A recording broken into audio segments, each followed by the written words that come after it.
नमस्कार.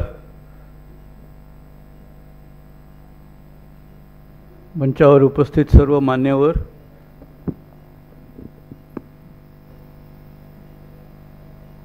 सभागृहातील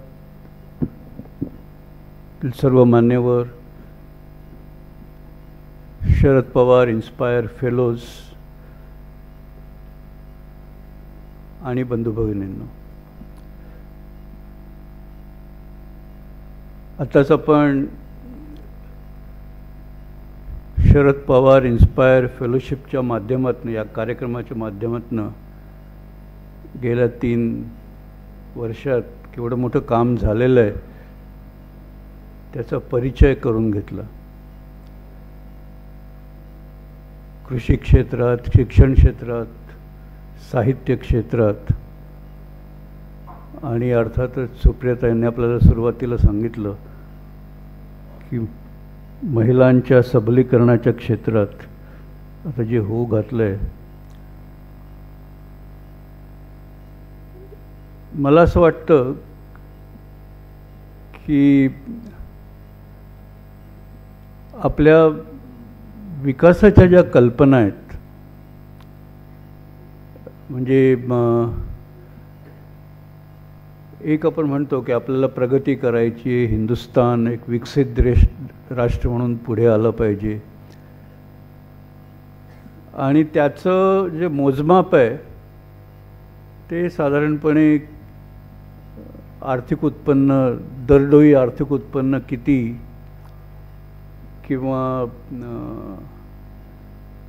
एकूणच देशाचा GDP किती, अशा प्रकारच्या निकषांवर आपण त्याचं मोजमाप करतो.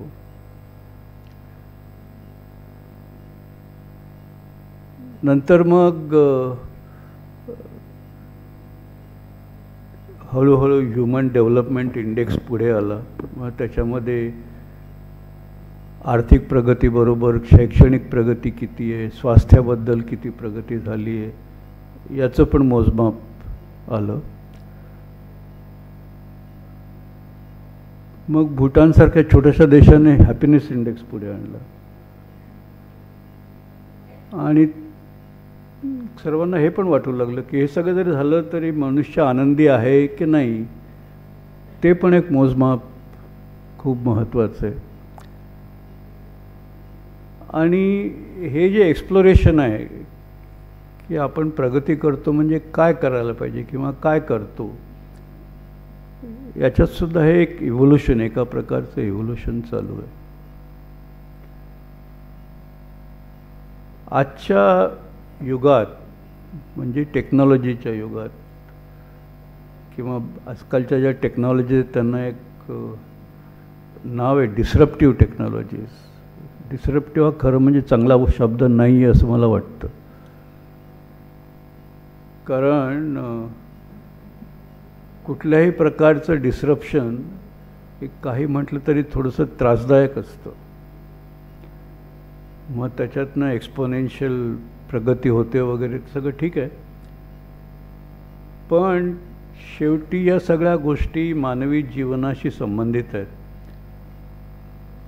त्यामुळे बऱ्याच वेळेला मानवाला जर खूप जास्त अशी एकदम आज रंक होता उद्या राव झाला म्हणून तो चांगला मनुष्य बनेलच अशी काही खात्री देता येत नाही. त्यातले काही लोक खूप चांगले होतील, काही जण वाईट मार्गाला सुद्धा लागू शकतील.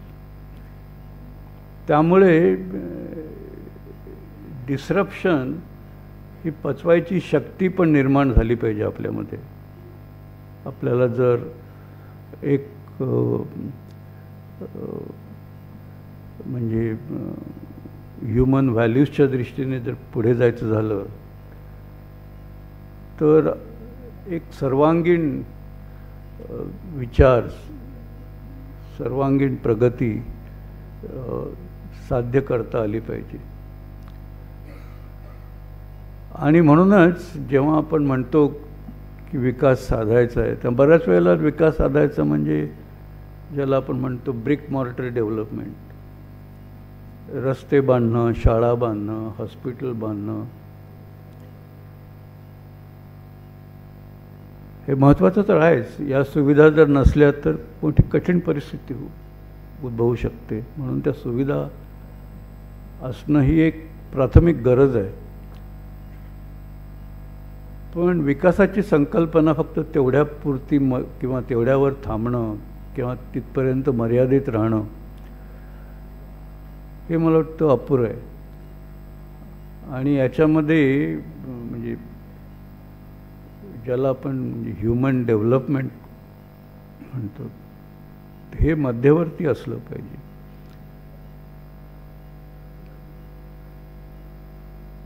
नवीन एखादी टेक्नॉलॉजी पुढे आली तर त्याचे सर्व प्रकारचे परिणाम, काही परिणाम चांगले होतील, अर्थार्जन खूप वाढलेलं असेल, पण इतरही एकूणच मानवावर त्याचे होणारे परिणाम याचं आकलन आपलं सर्वांना असलं पाहिजे. समाजाला त्याचं आकलन असलं पाहिजे. आणि त्या संबंधी जे काही करेक्टिव्ह आवश्यक असेल ते करेक्टिव्ह काय आहे हे समजून घेऊन ते करेक्टिव्ह अंमलात आणण्याची पण व्यवस्था त्यात असली पाहिजे. आणि मला वाटतं की शरद पवार इन्स्पायर फेलोशिपसाठी म्हणून हे तरुण मंडळींसाठी हे जे सध्या 3 विषय निवडलेले आहेत आणि कालांतराने आणखीन काही नवीन विषय किंवा मुद्दे त्याच्यात आपण जोडू शकू. पण त्याचा मूळ उद्देश हे एक होलिस्टिक ह्युमन डेव्हलपमेंट ज्याला आपण म्हणू शकू अशा प्रकारचं मानवी विकास साध्य करणं हा त्याचा प्रमुख उद्देश आहे असं मला वाटतं. आणि एका बाजूला इनोव्हेशन, एंटरप्रेन्योरशिपच्या माध्यमातून आर्थिक प्रगती साधायची, दुसऱ्या बाजूला त्याचे मानवाशी संबंधित,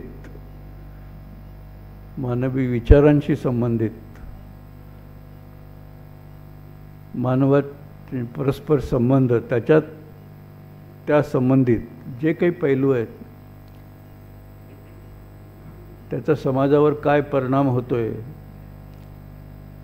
या सगळ्या गोष्टींचं आकलन होण्यासाठी म्हणून त्या संबंधित साहित्य निर्मिती पण व्हायला पाहिजे. तशी ते होतच असते, आपोआपच. साहित्य निर्मितीसाठी विषय जे साधारणपणे निवडले जातात ते आपल्या परिसरात जे काही घडतं आहे त्याचं प्रतिबिंब त्या साहित्यात उद्भवतं. पण आता जेव्हा या गोष्टी इतक्या झपाट्याने पुढे जातात आहेत तेव्हा मला असं वाटतं की एखादी गोष्ट घडून गेल्यानंतर त्याचं साहित्यकृतीत रूपांतर पाहायला मिळणं, आणि हे आपण नेहमीच बघतो. बऱ्याच ऐतिहासिक साहित्यकृती, फिल्म्स, नाटकं अजूनही आपल्याला खूप आवडतात, त्या महत्त्वाच्या आहेत. पण आता मला असं वाटतं अशी गरज आहे की आता सध्याची ही स्थित्यंतरं होऊ घातलेली आहेत आणि जी अत्यंत झपाट्याने पुढे चाललेली आहेत, किंवा मगाशी आर्टिफिशियल इंटेलिजन्सवर जो मुद्दे बऱ्याच वक्त्यांनी मांडले आणि सगळ्यांना आपल्याला कल्पना आहे की त्याचे आपल्या जीवनावर खूप परिणाम, चांगले परिणाम, वाईट परिणाम होणार आहेत आणि त्याची चर्चा सुरू झालेली आहे. पण आर्टिफिशियल इंटेलिजन्स हा टेक्नॉलॉजीचा एक प्रकार झाला. टेक्नॉलॉजीचे अनेक पैलू आहेत, अनेक प्रकार आहेत आणि त्या सर्वांचा आपल्या जीवनावर परिणाम होत असतो आणि त्याच्याबद्दलचं विचार मंथन ॲज इट इज हॅपनिंग एखादी गोष्ट झाल्यानंतर काही कालाने त्याचं मूल्यमापन ते व्हायलाच पाहिजे, ते होणारच. आणि म्हणजे त्याच्याबद्दल काळजी करण्याचं कारण नाही. पण सध्या ज्या गोष्टी इतक्या झपाट्याने घडतात आहेत की आज जे होतं आहे त्याचं आकलन येणाऱ्या काही 1-2 वर्षात त्याचं स्वरूप कसं असेल त्याचं आकलन आणि त्यातनं जे प्रश्न निर्माण होतील त्यासाठी करणं आवश्यक तयारी, हे सगळं सुद्धा त्याची चर्चा झाली पाहिजे. आणि मी तर म्हणेन साहित्यात तर व्हायलाच पाहिजे, पण मी म्हणेन त्या शिक्षणात सुद्धा त्याचा विचार असायला पाहिजे. शिक्षण आपल्याला तयार करायचे तरुण, नवीन विद्यार्थी, नवीन तरुण, ते म्हणजे म्हणजे जगात जे घडलं आहे ते मला आत्मसात करता यावं, ही मिनिमम कंडिशन झाली. पण जगात जे घडलेलं नाही आहे ते घडवून दाखवून ते पुढे कसं जावं हे जगाला सांगण्याची धमक ही तरुणाईमध्ये आज निर्माण झाली पाहिजे. म्हणजे बऱ्याच वेळेला म्हणजे असं की एक थोडंसं जर आपण इंट्रोस्पेक्शन केलं तर आपली मानसिकता जास्त फॉलोअर म्हणून असते. कोणी केलं आहे का, मग मी पण करतो. कोणी काहीच केलं नाही तर मग मला करायला भीती वाटते. आणि इनोव्हेशन, एंटरप्रेन्योरशिप मागे झालं तर तो कॉन्फिडन्स निर्माण झाला पाहिजे की मला याची खात्री वाटते, याच्यात खूप संधी आहे, याच्याने एकूणच अर्थकारणात, समाजकारणात फायदा होणार आहे आणि इतर कोणी केलं नसेल तरी पण मी करतो. आणि अशा प्रकारच्या गोष्टी जेव्हा पुढे येतात तेव्हाच खऱ्या अर्थाने समाज किंवा देश पुढे जातो. म्हणजे आज जर तुम्ही बघितलं जगातले म्हणजे ज्यांना आपण म्हणतो की जगातले सर्वात महत्त्वाचे देश कुठले, अमेरिका म्हणा, चीन म्हणा, त्यांनी ही क्षमता साध्य केली आहे कारण ते बऱ्याच गोष्टी अशा करतात की ज्या इतर कोणी अजून केलेल्या नाही आहेत. इतरांनी केलं मग आपण केलं त्याच्यापेक्षा इतरांनीसुद्धा केलं नाही पण मी आधी केलं आणि मग इतरांनी फॉलो केलं असं जर केलं then you become a leader किंवा ते देश लीडर्स बनतात. आणि आपल्या शिक्षणाचा हेतू अशा प्रकारची सक्षम तरुण मंडळी निर्माण करणं हा असला पाहिजे. तर मला असं वाटतं की शरद पवार इन्स्पायर फेलोशिप या कार्यक्रमाखाली हे जे 3 व्हर्टिकल्स निवडले गेले आहेत आणि ज्याच्यावर काम चालू आहे ते अत्यंत म्हणजे अप्रोप्रिएट आहेत, अत्यंत महत्त्वाचे आहेत. आणि गेल्या 3 वर्षात जे काही साध्य झालं ते आपल्या पुढे आलेलं आहे. आणि आता मला शेवट म्हणजे माझं आधीच्या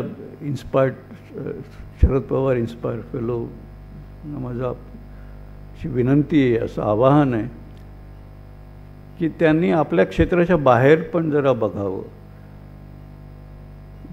म्हणजे अर्थात म्हणजे शिक्षणाच्या दृष्टीने म्हणा किंवा साहित्याच्या दृष्टीने म्हणा किंवा इनोव्हेशनच्या दृष्टीने म्हणा, तर आपल्या क्षेत्राच्या बाहेर बघावं. आणि हे जे 3 व्हर्टिकल्स आहेत त्यांच्यामध्ये सुद्धा आपसात थोडीशी देवाणघेवाण व्हावी. आणि म्हणजे ज्याला आपण इकोसिस्टीम म्हणतो, प्रत्येकाची एक स्वतंत्र इकोसिस्टम तर आहेच आहे, पण या 3 गोष्टी एकत्र आल्या तर ती इकोसिस्टीम अधिक समृद्ध होईल. त्याच्यातनं हे जे आकलन आहे ज्याच्याबद्दल मी आधी बोललो ते आकलन अधिक विस्तृत आणि अधिक डोळस होऊ शकेल. आणि त्याच्यातनंच मला वाटतं खरी सक्षमता या तरुण मंडळीमध्ये निर्माण होईल, किंवा अधिक सक्षमता जी जी आपल्याला साध्य करायची, जी इतरांनी कोणीही केलं नाही ते आपल्याला करायचं आहे. आणि या प्रकारे हा जो कार्यक्रम चालू आहे, आणि सुरुवातीला सुप्रियाताई म्हणाले की हा पुढच्या काही वर्षांनी हा कार्यक्रम शरद पवार इन्स्पायर फेलोजचा त्यांनी चालवलेला कार्यक्रम म्हणून जर निर्माण झाला आणि इथे बसणारी मंडळी तिथे बसली आणि तिथे बसणारी मंडळी इथे बसली, तर मला वाटतं खऱ्या अर्थाने याला एक खूप मोठं परिमाण लाभेल आणि त्याचे खूप चांगले फायदे आपल्याला बघायला मिळतील. सरते शेवटी सर्व शरद पवार इन्स्पायर फेलोज जे या वर्षापासून फेलोशिप सुरू करत आहेत त्यांचं मनपूर्वक अभिनंदन. आधीचे जे फेलोज आहेत आणि ज्यांनी इतकं चांगलं काम केलेलं आहे, एक चांगला आदर्श इतर मंडळींपुढे ठेवलेला आहे, त्यांचंही अभिनंदन, कौतुक, आणि मी तर म्हणेन त्यांचे आभार. कारण असं पथदर्शी काम करणं हे खूप खूप महत्त्वाचं असतं. आणि अर्थातच तिथे बरीच पालक मंडळी आहे, तिथं या सगळ्या लोकांना प्रोत्साहन देणारी मंडळी आहेत. त्या सर्वांचं पण योगदान आपण लक्षात घेतलं पाहिजे. कारण अशा प्रकारचं जे एक इनोव्हेशन इकोसिस्टीम जर आपल्याला प्रस्थापित करून ती जर टिकवून धरायची असेल तर अशा प्रकारचं प्रोत्साहन हे असणं अत्यंत आवश्यक आहे. आणि या सगळ्यातनं म्हणजे मगाशी माही सरांनी जिज्ञासापर्यंत म्हटलं, त्यात मी एक आणखीन शब्द ॲड करू इच्छितो आणि तो म्हणजे जिद्द, किंवा आय डोंट नो, माझं मराठी कच्चं आहे थोडं, पण इंग्रजीमध्ये ज्याला आपण पॅशन म्हणतो, की एखादी गोष्ट करायची आहे, I feel passionate about it, आणि काय झालं तरी मी करणार, अशा प्रकारची मानसिकता जर आपण निर्माण करू शकलो तर मला वाटतं there is no stopping of India, there is no stopping of this country. आणि तशा प्रकारची उपलब्धी या शरद पवार इन्स्पायर फेलोशिप स्कीममधून नक्कीच साध्य होऊ शकते याची मला खात्री आहे. आपण पण सर्वजणांनी याबद्दल खात्री बाळगावी आणि सर्व मिळून हा कार्यक्रम आपण पुढे नेऊया. धन्यवाद.